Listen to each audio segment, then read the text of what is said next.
สบายดีพี่น้องอยู่กับช่องที่เที่ยวไปกับเราป่าปิ้งพี่น้องเอาแบบง่ายๆรวมกันจุปูจุปุยป่ารวมปลาเล็กปลาน้อยรวมกันปิ้งเลยคลุกเกลือแล้วก็ปิ้งแบบง่ายๆนะพี่น้องแล้วก็ตำมะฮุ่งเดี๋ยวทาทานเป็นก่อนไประวังนะครับไปเด็ดมะฮุ่งเนาะมีมะฮุ่งเลยนี่พี่น้องมะฮุ่งไว้ไม่ได้พูดได้เกิดแต่ไม่ได้ปลูกเองเด้ออันนี้มันขึ้นนำกระถางไงบ่แต่เพียวเอาในมันมาหุยใส่ได้เวลากินมะฮุ่งคือมะฮุ่งฮอลแลนด์เนาะมะฮุ่งพันธุ์ที่มันก็จะกินซุปเนาะมะฮุ่งอันนี้นะแต่เพียวก็สิตามก็ได้เนาะส่วนมากเขาจะกินซุปเพราะเนื้อมันหลายแล้วก็หวานนะมะฮุ่งอันฮอลแลนด์นะมันขึ้นเองแล้วก็บุคิดว่าสิเป็นมากเบื้องต้นมันดูบ่งามต้นน้อยๆเนี่ยมันอยู่ในกระถางเนาะมันกับห่างมันกับไปใส่บ่ได้นะมันก็เลยบ่ค่อยงาม ได้กินเลยนี่ขอจักหน่วยหนึ่งเด้อไปจับมะฮุ่งซื้อตลาดกระแพงและคุมือนี่ก็ได้มันเริ่มบ่ค่อยมีช่วงนี้ตัวน้อยๆได้กินเลย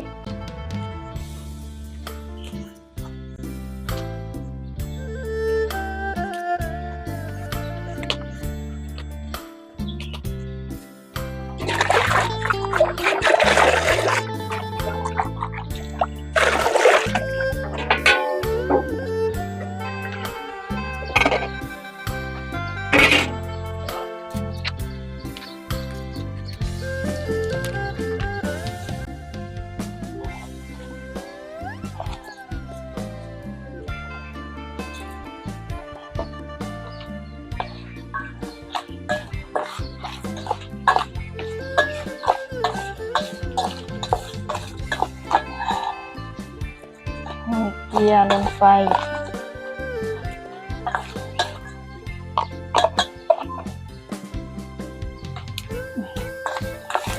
เอ้ย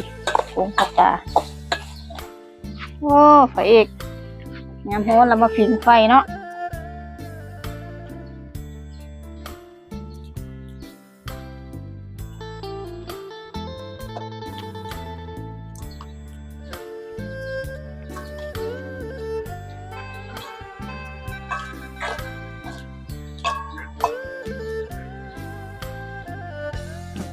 ไฟลุก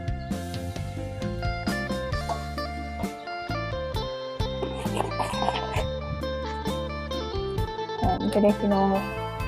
ปลาก็มันก็ได้เพียงตัวเดียวเฮ็ดบ้านเนาะ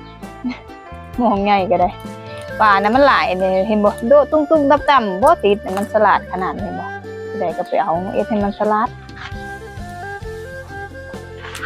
โดดตวานคิดว่าติดแล้วเฮ้ยเบิ่งเจอแล้วมิดจ้อย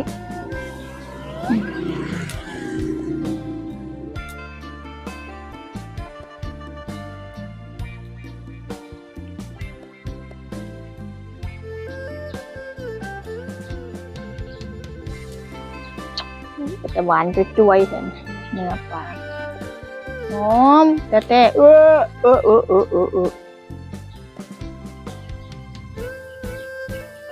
มันครับ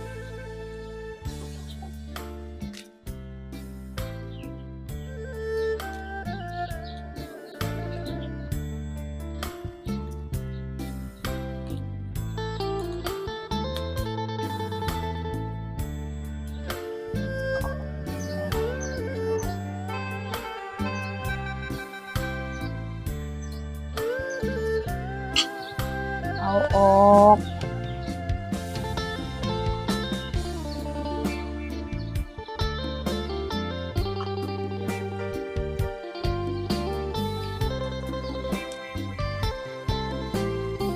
เข็งประมาณกระบูก็มีสารพัดปลารวมกัน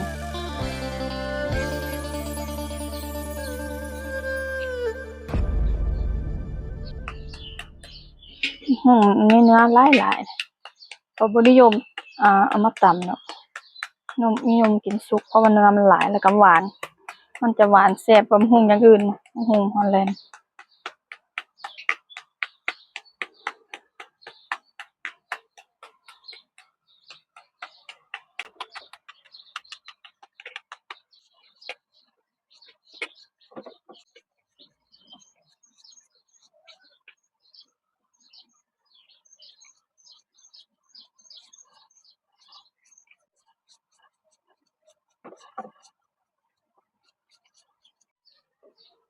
ตำบักหุ่งพี่น้องเอ้ยบักหุ่งน้อยน้อยๆนึงมันก็หลายบักหุ่งเนี่ยมันเนื้อมันหนาเนี่ยยังบ่หมดอยู่เด้ยังบ่ยังบ่ทันถึงแกนอีกเด้อนะเนื้อมันหลายก็ยังบักหุ่งอันนี้ยำแบบบ่ว่าจะคือโอ้ยเป็นตาเผ็ดแต่หัวหน้าเผ็ดอันนี้เผ็ด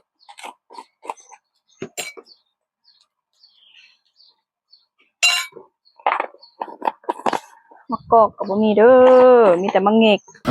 เบิดแล้วมะกอกก็ได้แป้งนัว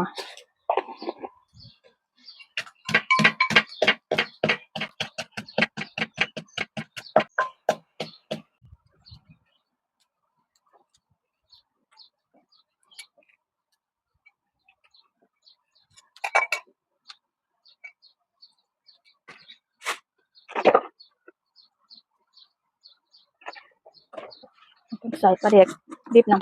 ำจังหอมแต่ละต้น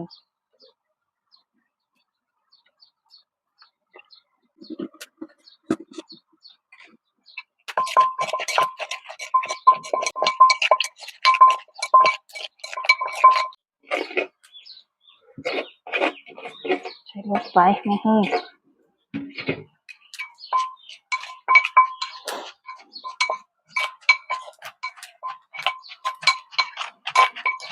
โคกก็ได้ปั่นหัวหมอลำ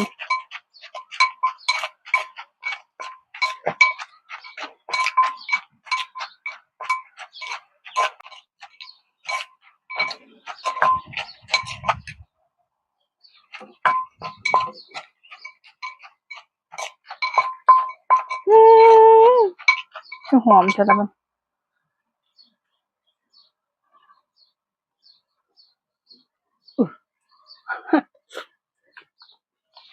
ผมก็พอผม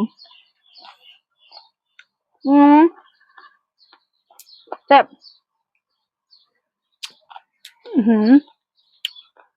คือแซ่บแต่แบบนี้แน่นอนค่ะว่าปรุงเท่าเดียวแซ่บเลย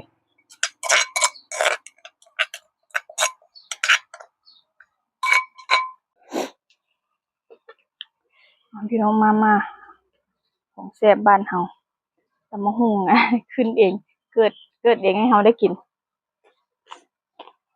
ถ้าเกิดเองบุหดน้ำแต่ปืนก็ไม่ได้กินหรอกเพราะเพียวก็หดน้ำอย่างตลอดมันก็เป็นให้กิน2 หน่วยสีบุเป็นตาแซ่บแซ่บเลยเนี่ยแบบบ้านๆอัน